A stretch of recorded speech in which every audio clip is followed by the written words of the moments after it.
Our reading today comes from the Gospel of Luke, chapter 16, verses 1 through 13.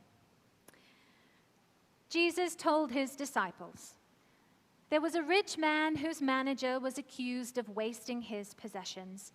So he called him in and asked him, 'What is this I hear about you? Give an account of your management, because you cannot be manager any longer.' The manager said to himself, 'What shall I do now? My master is taking away my job. I'm not strong enough to dig, and I'm ashamed to beg. I know what I'll do, so that when I lose my job here, people will welcome me into their houses.' So he called in each one of his master's debtors. He asked the first, 'How much do you owe my master?'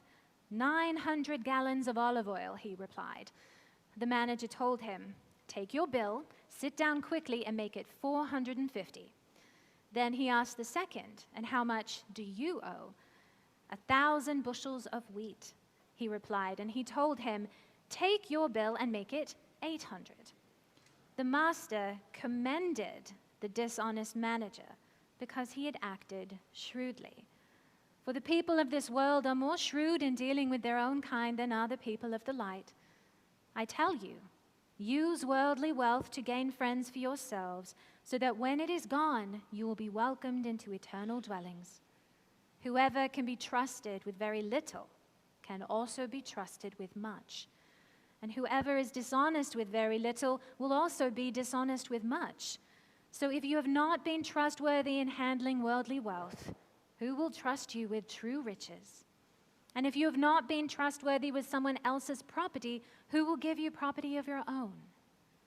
No one can serve two masters. Either you will hate one and love the other, or you will be devoted to the one and despise the other. You cannot serve both God and money." May God bless the hearing and living of this word. And from the writings of Emanuel Swedenborg, Secrets of Heaven, number 4063, section 3. So that a person may be led from the state of the old or previous person into that of the new person, worldly passions have to be cast aside and heavenly affections assumed.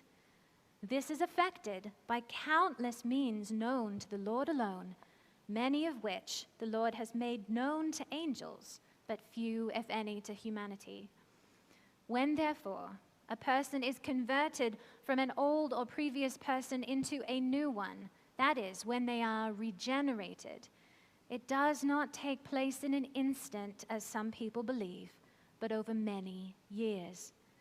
Indeed, the process is taking place throughout the person's whole life, right to its end. For their selfish passions have to be rooted out and heavenly affections implanted.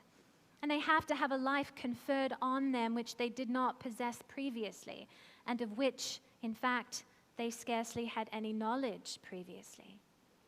Since, therefore, their states of life have to be changed so drastically, they are inevitably maintained for a long time in an intermediate kind of good, which partakes both of worldly affections and of heavenly ones. And unless they are maintained in that intermediate good, they in no way allow heavenly goods and truths into themselves.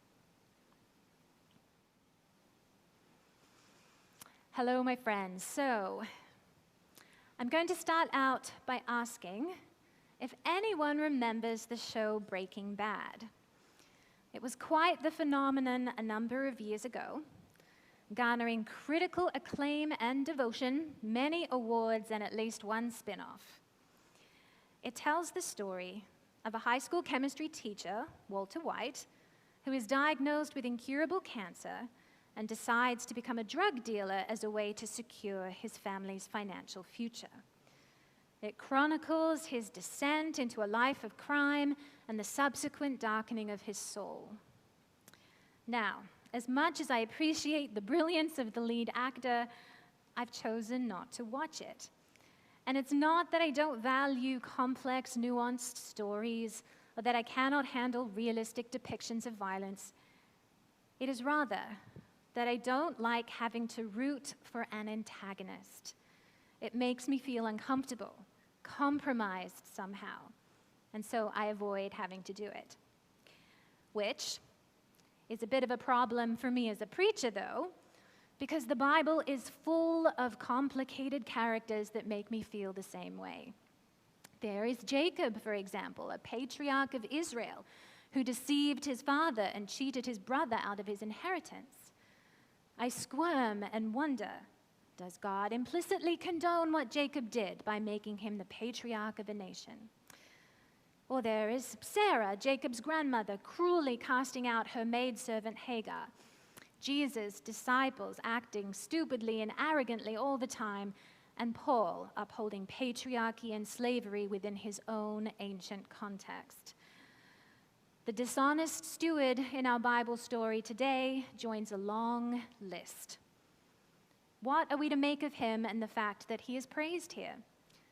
The fact that the clever trickster is prominent in Jewish folklore doesn't make me feel all that much better, nor the fact that it was his ingeniousness that was clearly valued, not his dishonesty.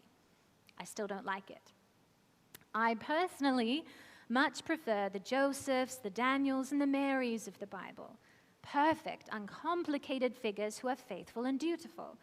It makes me feel more confident and safe to exist in a black and white narrative world where everything makes sense and is put in reasonable order. But of course, that is not what the real world is like. The world is full of complicated people, ourselves included. A black and white perspective is comforting, but it is not reflective of reality. The Bible is telling us stories about real people who defy our easy categorization, including this dishonest steward, who clearly acted selfishly, but then who was praised for his shrewdness. And if we are feeling uncomfortable, then it means the parable is doing its job. We are questioning. So then, how do we make sense of this text? Well, in his own narrow particular context, the steward's actions are somewhat understandable. As a steward, a manager of an estate, his world was transactional. Relationships were mediated by money. That's how everyone got what they wanted.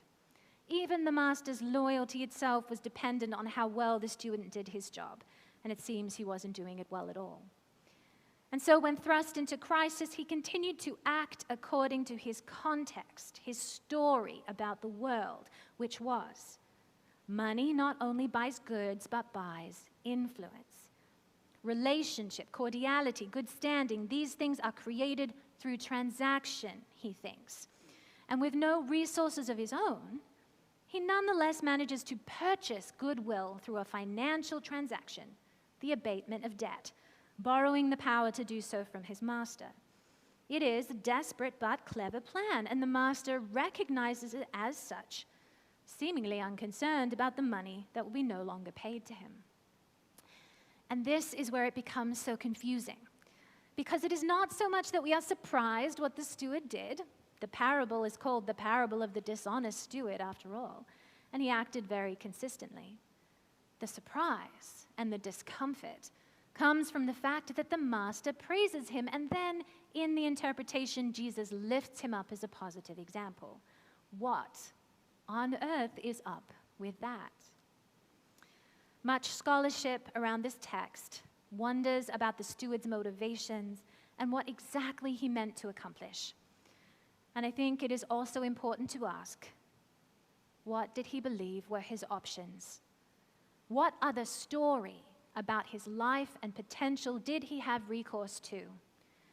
In a culture where social and economic standing was remarkably fixed and intractable, what other option was available to him?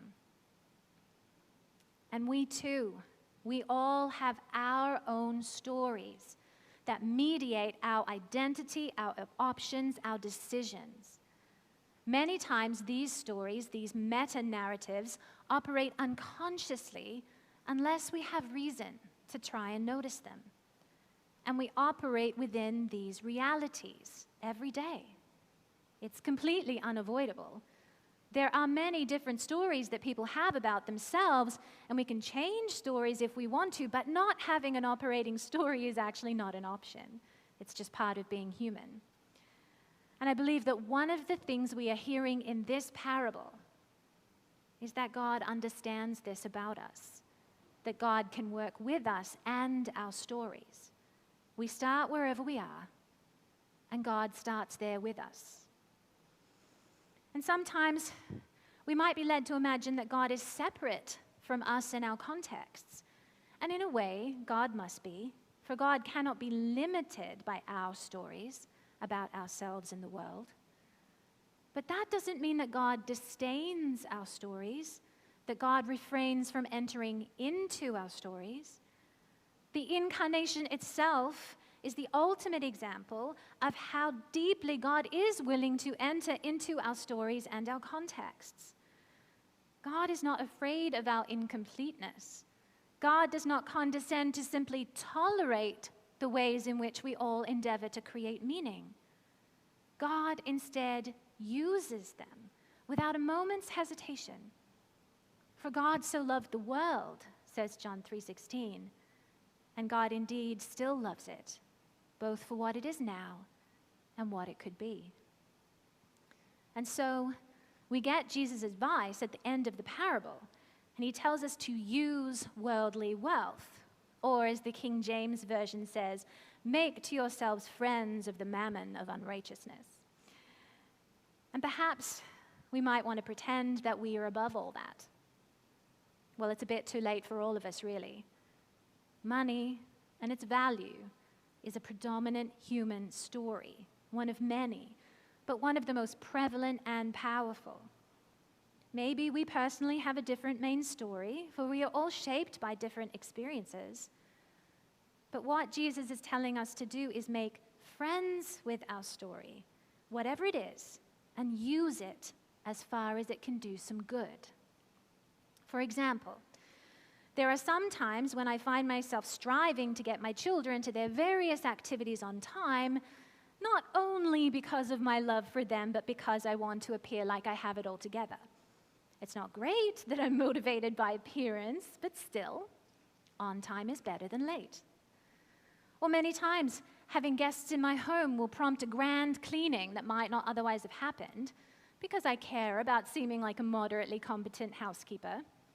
Better the stress of frantically tidying up first, so that later I can provide a space where my guests and I can feel relaxed and actually enjoy each other.